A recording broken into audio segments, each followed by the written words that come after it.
Hey everybody, so I'm sitting here in the garage, went out fishing yesterday, had some major mechanical issues on the boat. It's what happens when you got a 91 boat, you're gonna have some issues here and there.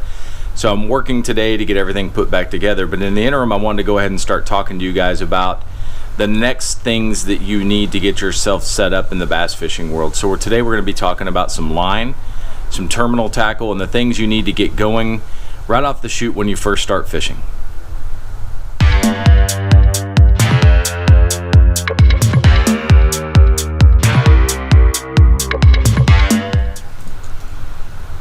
So what we have here is we have my hook box, we have a weight box, and we have a box in which I'm keeping all my extra fishing line in. So when people say, what is terminal tackle? Terminal tackle is pretty simply put the basic things you need for fishing. It's your hooks, it's your weights, it's the line. That is what is often referred to as terminal tackle. Now, I'm gonna get into each one of these real specifically, and we're gonna talk about the basic things that you need hook-wise, weight-wise, line-wise. It'll get you going, get you on the water, and be successful right off the get-go. All right, let's talk about some hooks. Now you can see from this box, we have everything from your swim bait hooks like you could use on your Alabama rig or just on a Kitech or something like that. Extra jig heads with the weed guard.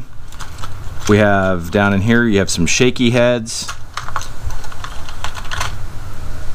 Ned rig hooks, punching hooks, etc., etc., etc. There's a whole bunch of them in here. Now you can see from the box, I've got them labeled 3/0, 4/0, 2/0, 1/0, Senko hooks, 3/0 punching hooks, you know, treble hooks, your 3/0 heavy hooks, 5/0s, and I got some giant hooks in here like these owner beast hooks that go on your trash fish and those kind of baits.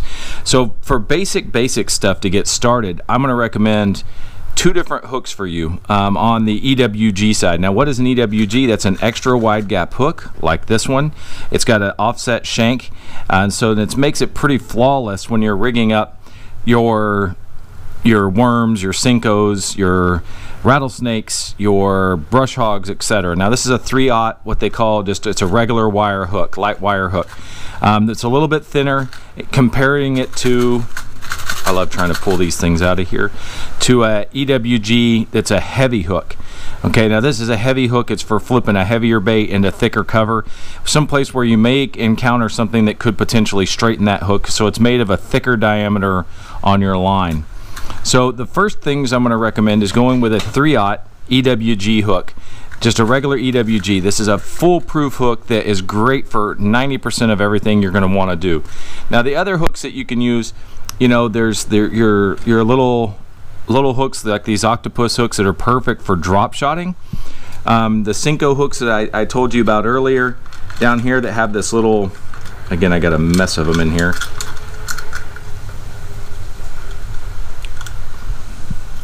Come on off there.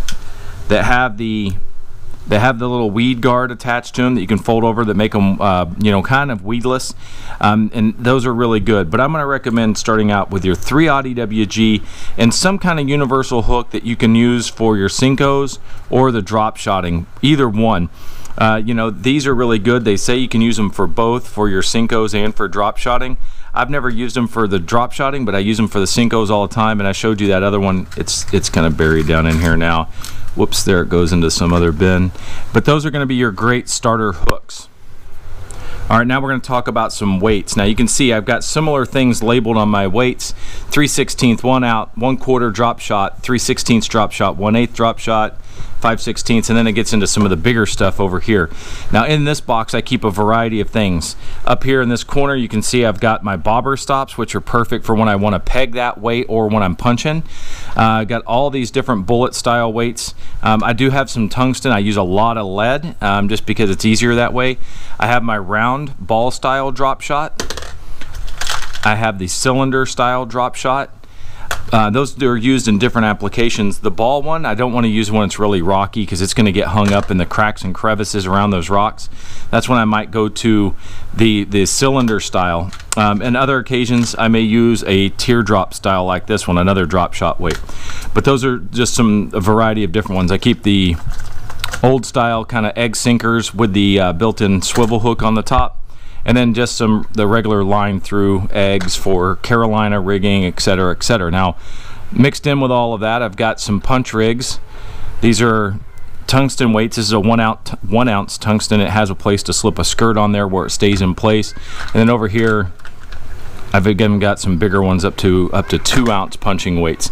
Now, for your basic getting ready to get going, everyday fishing stuff, my recommendation is you don't need to go any heavier than a 3/16 or a 1/8 ounce weight to get started. Now, a 1/4 ounce isn't bad, but you up your chances of catching more fish because the fish are going to react to your bait falling through the water.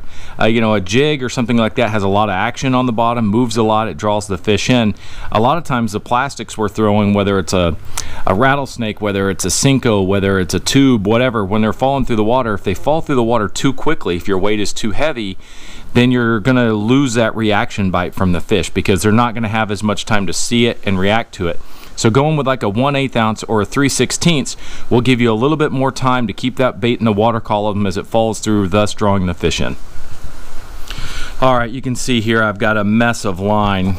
You guys know I'm a big fan of the P-Line Halo fluorocarbon. This is a couple of the 15s. I got a 20 in here. I have some P-Line or some my camera got jacked there, sorry. Got some of the 17-pound Trilene fluorocarbon. I used to use that, now I use it as leader material. I've got some Berkley Big Game that I'll use occasionally as a leader material on big swim baits.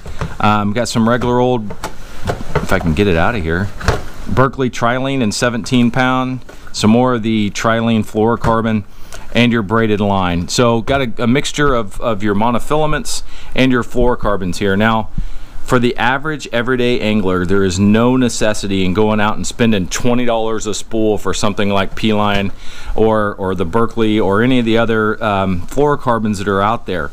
Not right off the get-go. You're going to want to use those eventually.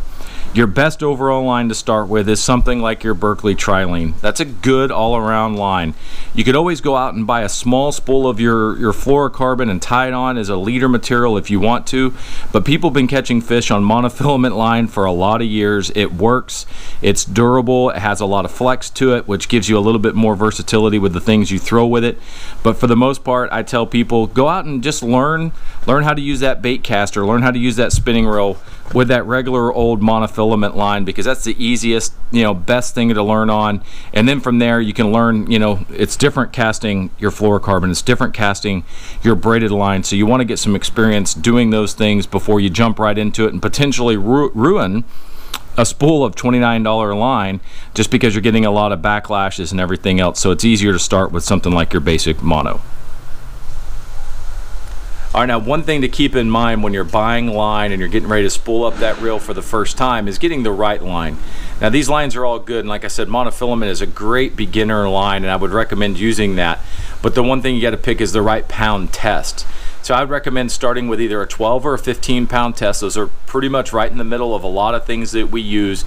It'll make it a little bit easier to cast than some of that really lightweight stuff to start with, especially if you're just learning on a bait caster. So the recommendation would be some kind of 12 to 15-pound monofilament to get started.